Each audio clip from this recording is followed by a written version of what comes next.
We like to romanticize the lone traveler as he explores the empty wilderness.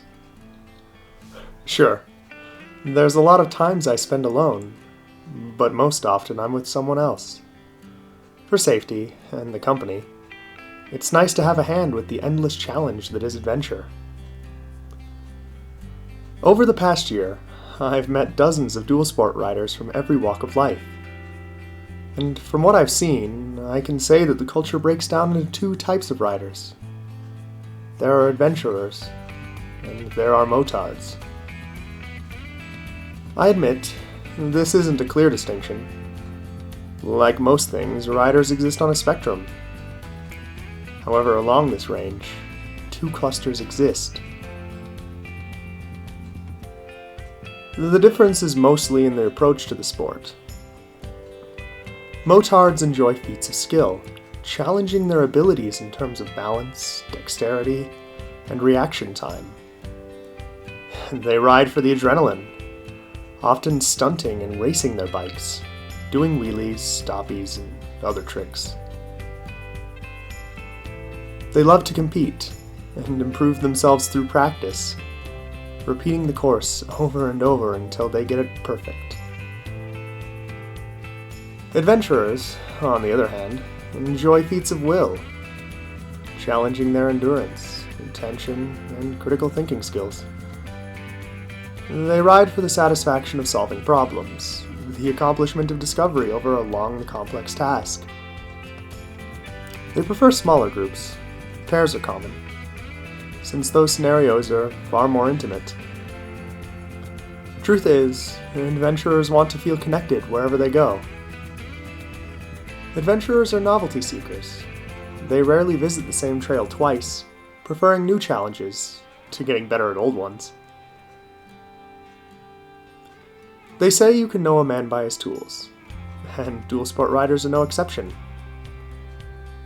Although the term motard is usually applied to those who ride supermotos, this isn't exactly what I mean to say. Not all supermoto riders are motards, and not all motards ride supermotos. Some supermoto riders fit in more with adventurers, exploring cityscapes and the great expanse of pavement in certain parts of the world. Given this is uncommon, as supermotos are typically a modified bike, and such modification makes them no more capable for use in exploration than bikes with larger rims. In fact, this is what defines the bikes used by adventurers. They are unspecialized.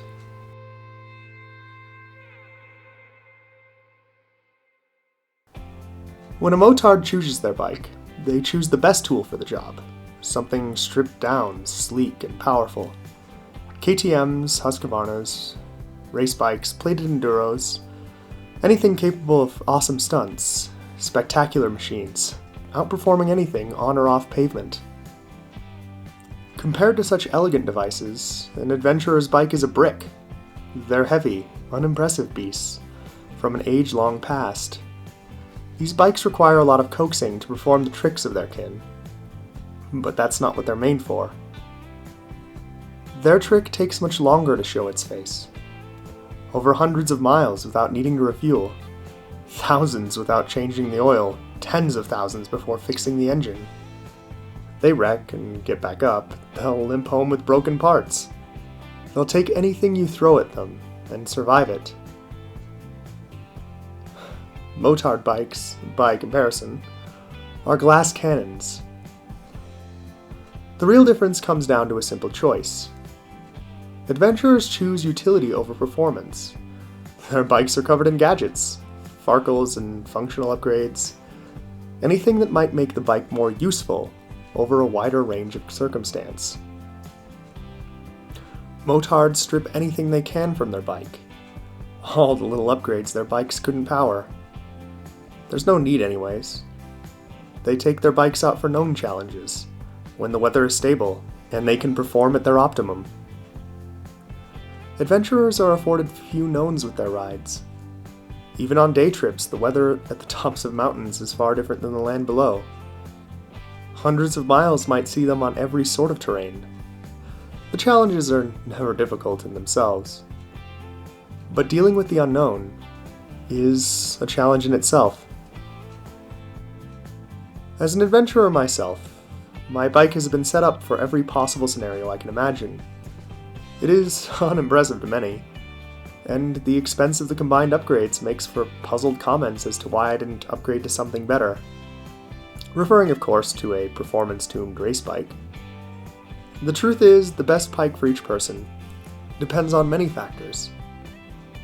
For me, it was longevity and versatility on a bike light enough to traverse all but the most difficult of trails. A more aggressive bike would make many trails easier to cover, but no such bike would be able to go so far for so long during such variety of riding conditions. None would be so comfortable on long stretches of smooth dirt, in the cold or in the rain, in pitch black with a set of full luggage powering so many useful tools. I've ridden a performance machine many times. It's amazing how they feel. 70 pounds off your back and an engine that takes off like a rocket is an absolute thrill. People aren't fixed to be adventurers or motards. Many of us change our attitude through life. And for many, it really depends only on which bike they took out for the day. You might think that motards are out to get attention doing all those wheelies and other stunts. This is true, since wheelies are pointless. Adventurers are a little more subtle with their grasp for attention. They love having stickers representing all the places they've been, and heading to Starbucks in the hopes that someone might notice and ask them about it. But there's more to dual sport culture than just these two attitudes. The environment has a lot of influence on the riders in any given area. The harshness of the Rocky Mountains brought me to use a very light bike for adventure riding. Most anywhere else, a far heavier bike would be better suited to the task. Here in the Rockies, motards carve canyons on their supermotos, or take enduros on very harsh trails in isolated parks. Adventurers take long trips up logging roads to old mining towns and abandoned settlements. Entire towns cater to adventurers as a source of seasonal revenue in the summer. In a place with no farming, intermittent mining, and not too many people, it makes for excellent adventures. But elsewhere in the world, things are different. Places without any curves in their roads and no open spaces or real scenery, where dual sport riders of all sorts are just a nuisance. In Dallas, colossal infrastructure makes the only place to find any challenge. Motards chase tunnels and go down stairwells. Adventurers explore access routes and construction sites. In the Great Basin, the harsh desert makes for poor adventures. The roads are too untested, the land too empty and hot. No pavement for supermotos, just rocks and scorched dirt. Left only for enduros. In the upper Midwest, the wet sands, expansive farmlands, and generous laws make ATVs far preferable to dual sports. Though adventurers are afforded something special, an away sickness, a wanderlust. They aren't always defined by where they are, but where they hope to go. Sure, time and other things provide some limitations, but given the time, they might just see everything.